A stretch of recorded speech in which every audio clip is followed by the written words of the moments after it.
Hey, what's up, guys? I got a quick review for you today for a movie I checked out, I want to say like 2 nights ago, and that is Deadbeat at Dawn, put out in the year, I keep forgetting to do this, look up the year before I record this, 1988, directed by Jim Van Bebber, and I had first heard about Jim Van Bebber from, what the hell is it, Song of Solomon.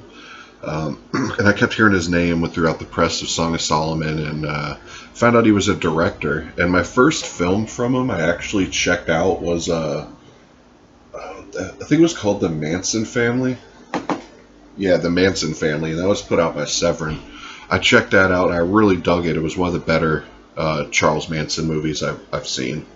So I figured might as well check this one out, and it was really badass.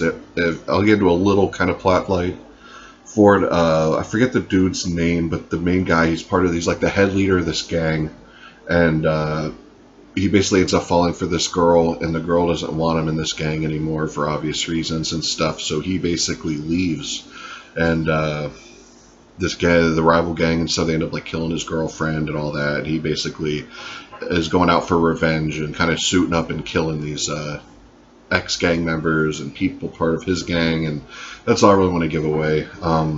It's really kind of like do-it-yourself feeling. Like it even says on the back here, the very definition of do-it-yourself independent filmmaking. It says Van Bebber quit film school and used the remainder of his student loan to fund the production. Deadbeat at Dawn surpasses its low-budget origins to deliver more thrills and bloody spills than all Chuck Norris's films combined. And I partly agree with that. There's a lot of bloodshed in it, a lot of badass martial arts, but it's not done in a professional way as Chuck Norris films.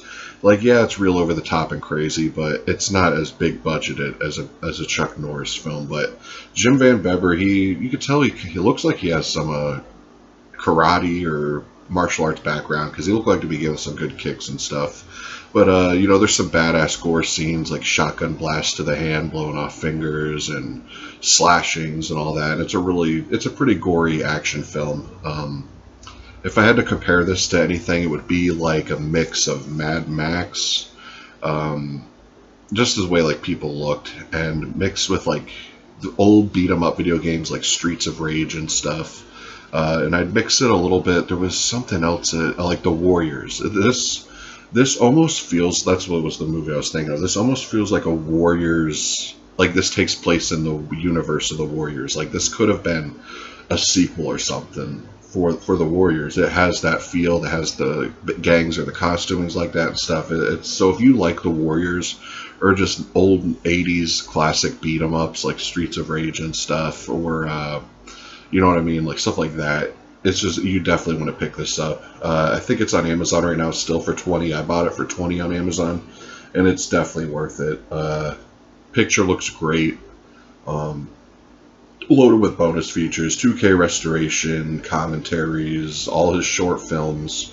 I haven't seen the short films, but I'm going to. Jim Van Bebber music video collection with director's cuts on them, and yeah, so it's loaded with features.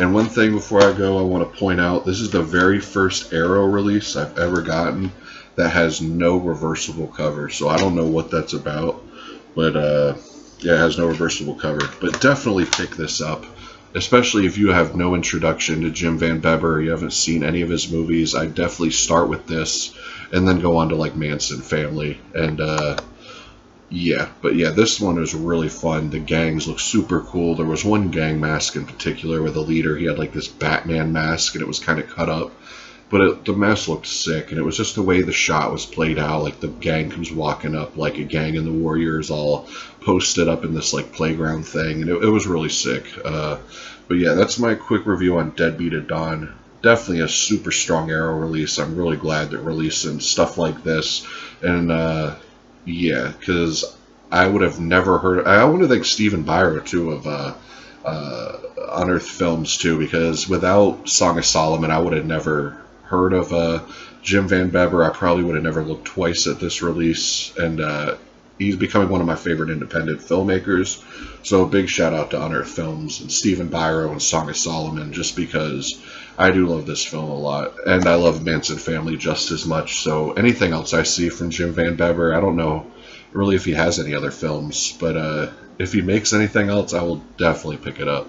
But anyways, guys, thanks for listening. Peace.